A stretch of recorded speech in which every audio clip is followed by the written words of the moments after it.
Importante estar aqui com vocês. A gente, graças a esse curso, em outros anos, né, nós tivemos a possibilidade de nos aproximarmos mais dos movimentos de EJA. Isso trouxe um bom nível de interação e melhorou também a nossa intervenção no PNE em relação a essa matéria, né? Em relação à educação de jovens e adultos, que no passado a gente tinha uma visão sobre a EJA muito calcada nas entidades e nas pessoas que participam da campanha e que participam da luta pela educação de jovens e adultos. O Aragão, né, o pessoal lá de São Paulo, a ação educativa, mas foi importante ter essa possibilidade de contato mais plural com vocês. Bom, aqui quem conhece a campanha nacional pelo direito à educação, só para saber se eu tenho que dar ênfase nesses temas, né? Eu acho que é bom, quase metade. Bom, deixa eu só, para aqueles que não conhecem, fazer uma introdução do que é a campanha, para depois começar a apresentação. A campanha nacional pelo direito à educação ela surgiu em 99, quando no mundo todo a sociedade civil se reunia para discutir o não cumprimento do Educação para Todos, que é um programa da Unesco, que tem uma cúpula mundial em Dakar, no ano 2000, e que, por volta do final dos anos 90, se tinha uma análise de que aquilo que tinha sido afirmado em Chongqing, na primeira conferência de educação, não tinha sido dedicado à educação para todos, não tinha sido cumprido por nenhum país. Quer dizer, praticamente nenhum país tinha cumprido com os compromissos que tinham assumido em relação ao programa de educação para todos. E que para 2000, a sociedade civil tinha que surgir como um ator que interferisse no processo e pressionasse os governos a cumprirem com o tratado. Né? A ideia que fosse um tratado acabou se tornando só um programa, né? Acabou sendo concluído como um programa. E a campanha brasileira, ela praticamente surge junto com a campanha global, ela até surge antes da campanha global. Né? Nossa fundação é de 5 de outubro de 1999 e a campanha global surge no começo dos anos 2000. Né? E a campanha brasileira, ela já surge com uma característica diferente das campanhas dos outros países. E as coisas fundamentais são, primeiro, a campanha chamou para participar do debate a Undime. Ela não era integrante do Comitê Diretivo nesse início, mas chamou para participar do debate a Undime, que são gestores municipais de educação.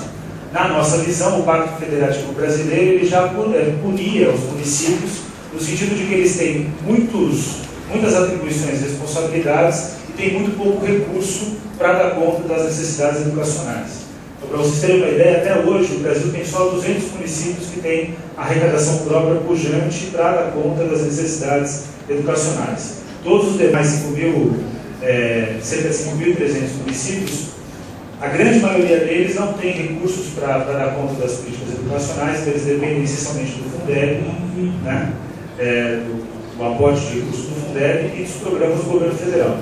E existe um meio grupo intermediário aí que tem condições, mas são poucas condições de dar conta das políticas educacionais. Então, a campanha chama a Undime para fazer parte da sua rede, mas ela começa inicialmente com os sindicatos, né, a Confederação Nacional dos Trabalhadores em Educação, que é a CNTE, e também com ONGs. Então é o grupo da ABON, que é a Associação Brasileira de ONGs, um dos fundadores do Pedro Pontual, que vocês devem conhecer, né? Então ela surge com o grupo da ABON e mais os sindicatos e uma tentativa de chamar os gestores. Hoje, passados 12 anos, a campanha tem, né, no seu comitê diretivo, a Fundação Abric também e o MST. Então, a gente tem uma fundação que teve como base, uma base empresarial, e o Movimento dos Trabalhadores Rurais Sem Terra. O Tiaguinho, que está aqui, inclusive, deve voltar, ele é dirigente da campanha, né? Ele saiu, mas ele faz parte do nosso comitê diretivo. Tem a Undime e a CNTE, então tem gestores e trabalhadores em educação. Tem o grupo das ONGs vinculados ao campo da BONG. Então, as ONGs que participam da campanha têm essa marca, são ONGs que vêm do campo da BONG ou são ONGs que têm uma clara contribuição em relação à educação e não defendem políticas de mercantilização da educação. Isso para nós é um princípio. A gente descreve isso de forma bastante completa, defendendo critérios bem precisos, mas, em resumo, é essa postura. Né? As ONGs para participar da campanha têm que lutar pelo direito à educação, não através de uma busca de assessorias a municípios, por programas didáticos. Eu estou falando especificamente do Instituto Ayrton Senna, né, que tem feito um trabalho forte nesse sentido, que a gente diverge da perspectiva pedagógica que está sendo apontada, né, pelo Instituto Ayrton Senna.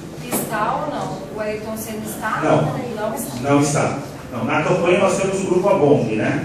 Além do Grupo ABONG, tem algumas ONGs que participam de alguns comitês regionais da campanha e que não são ainda filiadas à ABONG, né?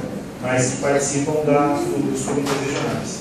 Mas essa perspectiva, né, uma perspectiva mais da escola eficiente, acho que essa é a melhor maneira de explicar para vocês, ela não entra dentro do campo da campanha. Então a campanha tem uma característica de ONGs mais históricas, né, mais comprometidas na luta pela democratização, mais dessa origem. E também a campanha hoje tem o movimento Interfórum de Educação Infantil no seu comitê diretivo. Na prática, em termos dos grandes movimentos educacionais brasileiros, o que falta para nós, na nossa direção, a gente já tentou começar essa conversa algumas vezes, é exatamente movimentos mais vinculados à EJA. Porque hoje a educação brasileira, em termos de movimentos de etapas e modalidades, os dois principais movimentos, quer dizer, os dois espaços mais aglutinadores são a educação infantil e a educação de jovens e adultos. Então, esse espaço da EJA, a gente tem a Ação Educativa, que é uma ONG que participa, né, do CENEJA, mas que expressa toda a diversidade que tem dentro do movimento de EJA.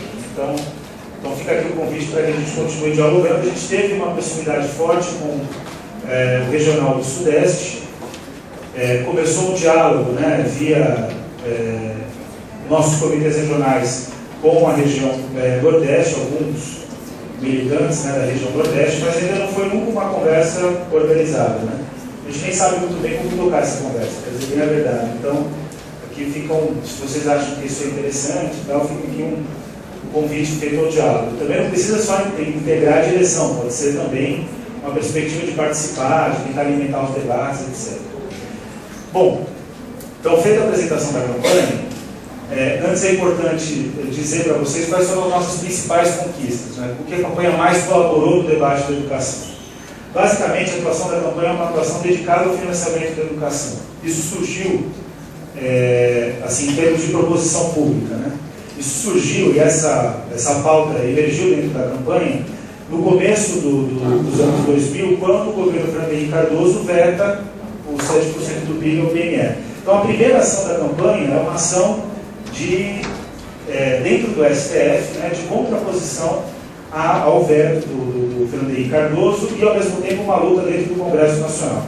No STF, na verdade, o objetivo era mobilizar os parlamentares pelo veto, para derrubarem o veto, né, os vetos apóstolos ao PNE, que basicamente tratavam de financiamento da educação e de ensino superior, né, de divisão, né, das matrículas do ensino superior em ensino público e privado. Mas a ideia do STF foi, através do Fundef, mostrar que a educação tinha um subfinanciamento. O que nós fizemos? A gente pegou a lei do Fundef, fizemos uma análise e percebemos que o governo deixou de transferir, o governo federal deixou de transferir para estados e municípios, e principalmente para municípios, naquela época, cerca de 20 bilhões de reais. Então, o Fundef começa em 98, 99, em 2001 já tinha acumulado esse valor. Então, hoje, né, considerando todos os cálculos de atualização, há especialistas da campanha que afirmam que já passou de 100 bilhões de reais e há outros que dizem que não, né, mas está muito próximo disso. É uma esfera entre 90 e 100 bilhões de reais, 110 bilhões de reais, que é a dívida do Fundef com estados e municípios durante a vigência do Fundef. Então, a ideia era mostrar que o Fundef não era um mecanismo bom de financiamento da educação e que um bom mecanismo seria o PNE e o PNE tinha sido vetado. Esse que foi a primeira pauta da campanha. Essa pauta não pegou na sociedade, né? Não pegou porque o governo tinha a franca maioria da opinião pública, né? Ele tinha um controle da opinião pública muito forte, do governo Henrique, né? E também a gente teve uma dificuldade fundamental que, quando o governo Lula assume o poder, ainda que no primeiro plano de governo do Lula, tanto o pagamento da dívida do Fundef como a derrubada dos vetos apostos eram pontos programáticos, então eram compromissos afirmados na campanha, quando assume as duas pautas, elas se diluem e praticamente não são mais debatidas dentro do governo. Se vocês pegarem o financiamento da educação do governo Lula, isso é um ponto interessante, né? A gente tem, e o MEC tem afirmado cada vez mais que triplicou o orçamento da educação. Mas se vocês pegarem o orçamento da União, que é aquilo que é de responsabilidade do governo federal, e por consequência aquilo que o MEC pode afirmar, vocês vão perceber que vai existir uma barriga. Em 95 a União investia cerca de 1% do PIB em termos de investimento proporcional.